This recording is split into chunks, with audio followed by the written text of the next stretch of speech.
আচ্ছা ম্যাডাম, হ্যাঁ। আজকাল সবার বাড়িতেই কম বেশি বাস্তু দোষ আছে। তো বাস্তু দোষ আছে কিনা সংক্ষিপ্তে কি করে বোঝা যাবে যে বাস্তু দোষ আছে কিনা, আর যদি থাকে তাহলে কি করণীয়, রেমেডি কি, আজ একটু আলোকিত করুন। হ্যাঁ, তো বাড়িতে কি বাস্তুদোষ আসছে কি না এবং বাস্তুদোষ কিভাবে আপনারা প্রতিকার করতে পারেন সেটা সম্বন্ধে কিন্তু আজকে এই ভিডিওতে বলবো।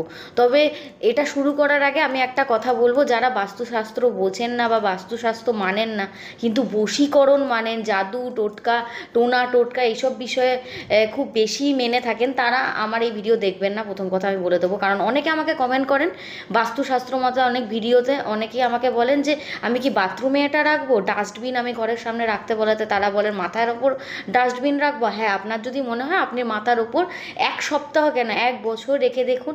আর আমি যে বাস্তুর ভিডিওগুলো বানাই সেই ভিডিওতে আমি যেগুলো বলি সেগুলোর অ্যান্টি মানে বিপরীত কর্মগুলো আপনারা বছরের পর বছর করে দেখুন, তারপরে কি ফল লাভ হয় সেটা আমাকে কিন্তু জানাতে একদমই ভুলবেন না। আর যারা বাস্তু মতে সব কিছু করতে চান, কারণ বাস্তুশাস্ত্রের আমাদের হিন্দু ধর্মে কিন্তু অনেক বড় একটা মাহাত্ম্য রয়েছে, তাই আমি একদমই চাইবো না কেউ এই বাস্তুশাস্ত্র বা জ্যোতিষশাস্ত্র এটাকে কেউ অসম্মান করুন, আর এদিকে বশীকরণ জিনিসটাকে অনেকটা বেশি প্রেফার করুন, সেটা আমি কোনোদিনই মেনে নেব না। তাই জন্য আমি আগে এই ভিডিওটার মাধ্যমে বলে দিলাম। তো বাস্তু মতে যারা সব জিনিস করতে চান, বাস্তুশাস্ত্রটাকে খুবই সম্মান করে থাকেন, তারা অবশ্যই ভিডিওটা দেখুন, এবং আপনার কোনো বাস্তু রিলেটেড প্রবলেম থাকলে আমাকে কমেন্টে জানাতে ভুলবেন না, এবং আমি আপনাদেরকে কিন্তু অবশ্যই হেল্প করে দেবো। তো আমাকে একজন আমার সাবস্ক্রাইবারই আমাকে এই কোশ্চেনটা করেছিল যে বাড়িতে বাস্তুদোষ আছে কি না, কী করে বুঝবো। তো প্রথমেই বলে রাখি, বাড়িতে বাস্তুদোষ থাকলে মানুষ যতই চেষ্টা করবে না কেন আগে বেরোতে পারবে না। সব সময় স্ট্রাগেল থাকবে লাইফে, মানসিক অশান্তি এভরি টাইম। যতই আপনি কাজ করুন না কেন, টাকা পয়সা কামান না কেন, সব সময় মনের মধ্যে একটা অশান্তি আপনার থাকবেই লেগে। কোনো সময় আপনি দেখবেন না বাড়িতে আপনার টাকা পয়সা নিয়ে ঝামেলা হচ্ছে না, এভরি টাইম টাকা পয়সা নিয়ে ফার্স্ট অফ অল ঝামেলা হবে। লোন, ডেপ্ট, এগুলো কিন্তু আপনার জীবনে বাড়তেই থাকবে। একটা লোন ছেড়ে আর একটা লোন চলে আসবে।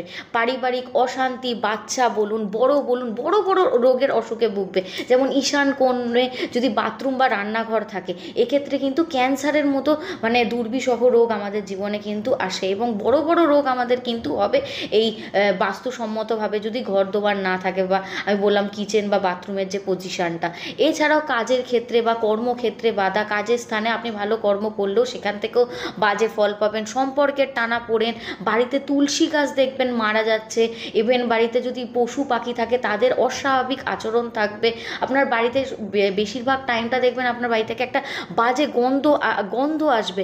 বাড়ির মধ্যে সবসময় একটা বাধাপ্রাপ্ত জীবনের সৃষ্টি হবে। তখনই আপনি বুঝতে পারবেন আপনার বাড়িতে কিন্তু বাস্তুদোষ রয়েছে। আর যাদের বাস্তুদোষ আছে আমাকে কমেন্টে